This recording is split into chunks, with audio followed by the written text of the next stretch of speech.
Hey guys, and welcome to Car Guy 1999 Reviews. Today, I bring you the 2019 Dodge Challenger Scat Pack TA392. Pretty long name for a pretty long car. This is my new car. That's right, after a year, I said goodbye to the Focus ST and I replaced it with this car here. Please do not mind the fact that this car is absolutely filthy, but it is my daily driver, so you know what, it's gonna be a little bit dirty. This one's pretty much fully optioned. It came in about $49,695 I think is what it was. This has the 392 6.4 liter engine pushing 485 horsepower and 475 pound-feet of torque. This one's fitted, of course, with the 6-speed manual transmission. With the lights on, you can see inside to the TA logo in the headlight with your ram air intake that is functional on the driver's side. This car is fitted with the Plus package, which is the Napa and Alcantara seats that are heated and ventilated, and it also comes with the heated steering wheel. This also has the Dynamics package, which features the 6-piston Brembo brakes up front, which do produce a ton of dust. I am starting to figure that out. And also, this car is fitted with, of course, the TA package, which is about $3,400, and the Sublime Green, which was a no-cost color, I believe. Now, I feel like if you guys want, I can go through and do a whole review on the Uconnect system, show all the in-depth features of that. Right now, I am in track mode, which you hit drive modes. And you have automatic, which basically decides what it wants to do.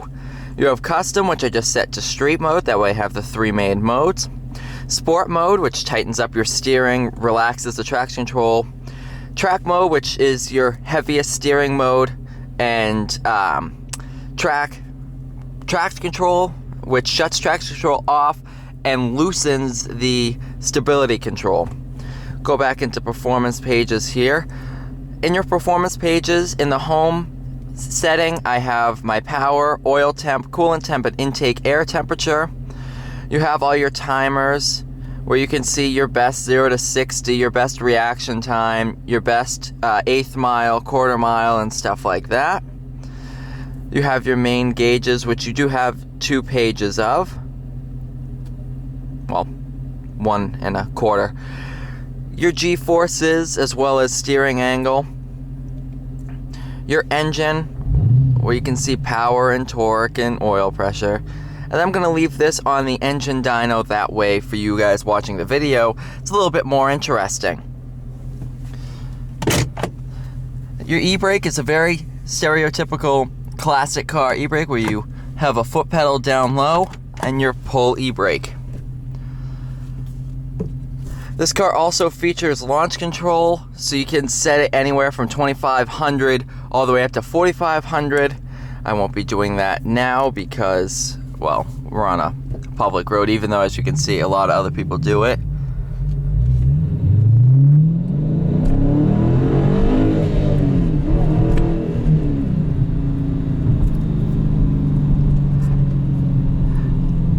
I mean, there's nothing like the sound of a big displacement V8.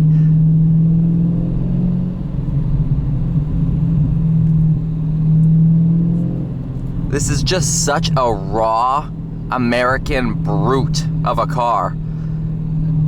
It's so unlike the Focus ST in how it goes about driving. The ST was a very refined car, almost like a little bit of a scalpel. You could kind of place it where you want. This car, you can still chuck it around, but it takes a lot of driver skill to do so. You do get a ton of backfires and burbles from the stock exhaust, and I don't plan on doing any mods to this car because it really doesn't need it.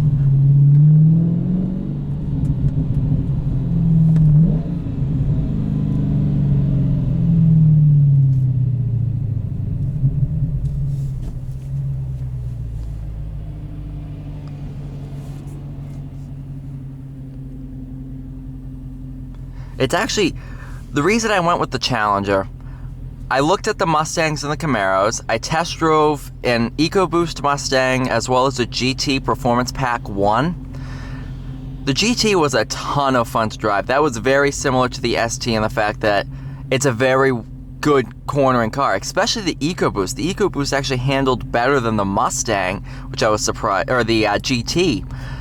And then I also test drove a V6 1LE Camaro, which I could have got for 25 grand, which is a steal for that kind of car. But the two things those cars were lacking was the classic American muscle car feel, as well as rear seat space, which this car has an absolute ton of. I have a couple friends that are about 6 feet tall, and they've sat out back for about an hour-long drive, and they never complained once. So it's definitely really good.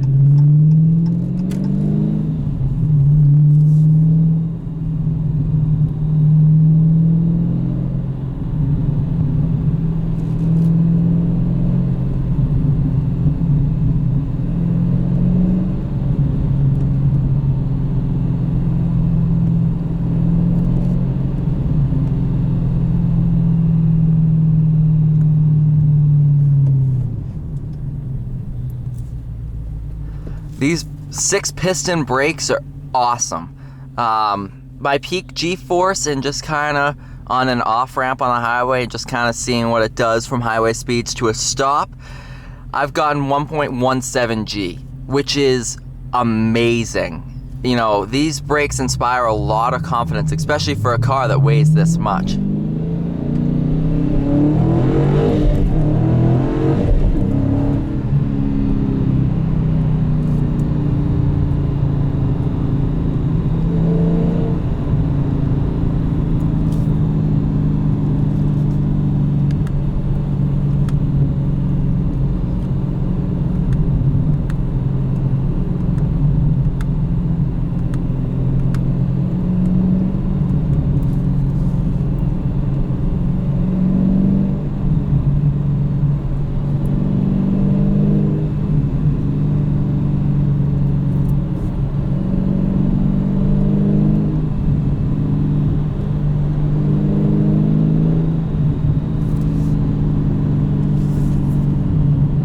In the comments below, let me know what you guys want to see from this car. I plan on keeping this car, hopefully, for a lot longer than I had the ST. So let me know if you want any video ideas, if you want me to film cruising down Hampton Beach, getting some reactions of the car, getting some ride-along reactions if you want to see some of that stuff. You know, guys, let me know what you want to see, as well as let me know if I made the right choice in car.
No sound whatsoever is pumped into this cabin. It is all exhaust sound.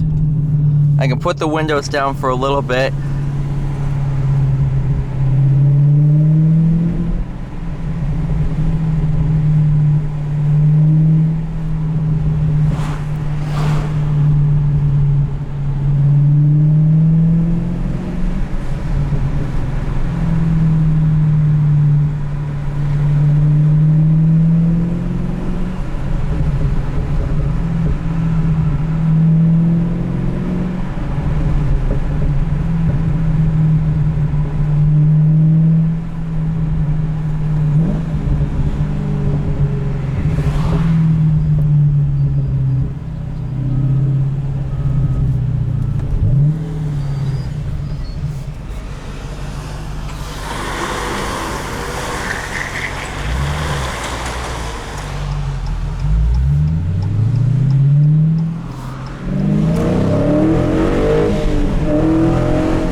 Now this does feature sound deadening. That was a stupid thing to say. Of course it does.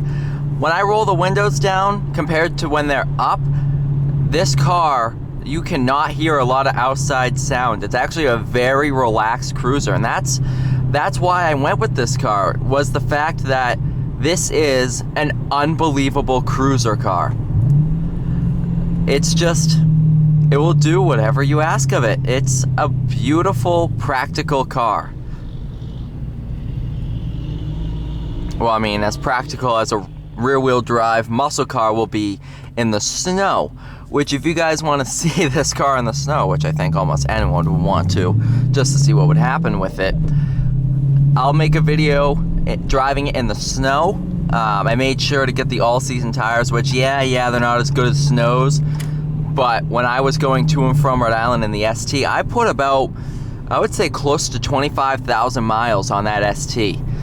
And going to and from Rhode Island for school, I wore out the Blizzaks in a season because they're not meant for 2.5 hour drives on the highway in the dry. They're just not meant for that. You know, they were designed to be used in really, really cold temperatures in snow. And using them against what they were designed for is definitely going to wear them out pretty quick.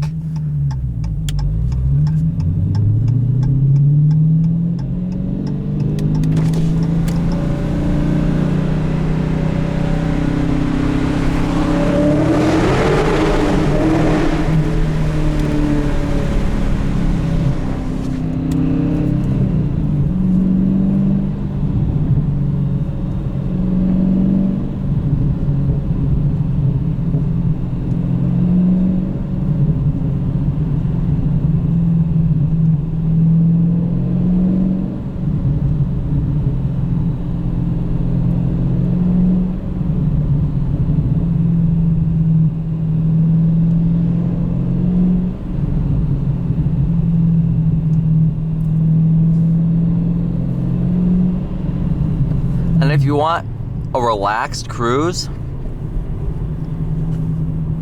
I'm in 5th gear. I still have one more to go, but that drops it. Doing 40 miles an hour, it drops it basically to idle in 6th gear. These are very, very tall gears. 1st and 2nd are really close together, and 6th gear, once you get 3rd, 4th, 5th, 6th, they start to become really spaced far apart. So the gears are definitely designed for quarter mile 0 to 60 times.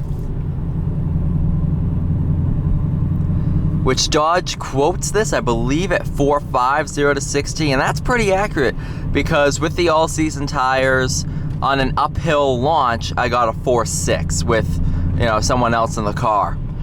So that's not bad. You know, definitely on a prepped surface, which I do plan on drag racing this. Probably not this year, but once next year hits, I'm probably gonna be drag racing this at New England Dragway on street nights. You know, because with a car like this, you can't experiment with it on the road and not go to jail. You know, the top speed of this car is 182. And if you're doing 182, you're going to jail. There's really not much debate in that, no matter what state you're from. And even if you're in Mexico, that's completely stupid to do that on the public road. So that's why I want to take it to the drag strip. That way I am in a safe, comfortable place to experiment with this car, and I have the grip to match it up and just kind of see what this car can do. I believe Dodge quoted this car at 12.4 for a quarter mile at 124. I think it's right about that. You guys in the comments can let me know the exact figure. But even so, that is really, really good. That's running similar trap speeds to my buddy's C7 Z06. So this car is really surprising in that aspect.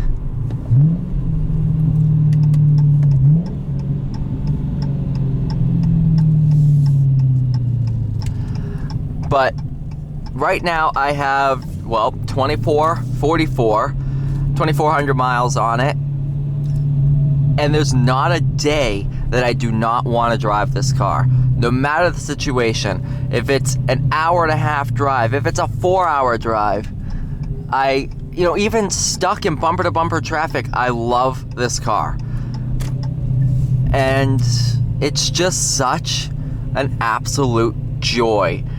It's by far one of the top 3 cars I've ever driven. And that is saying a lot, because I've driven, as you see on the channel, Ferrari 488s, 458s. The only cars that I think are above this in driver feeling and how I feel is the 458 and GT350.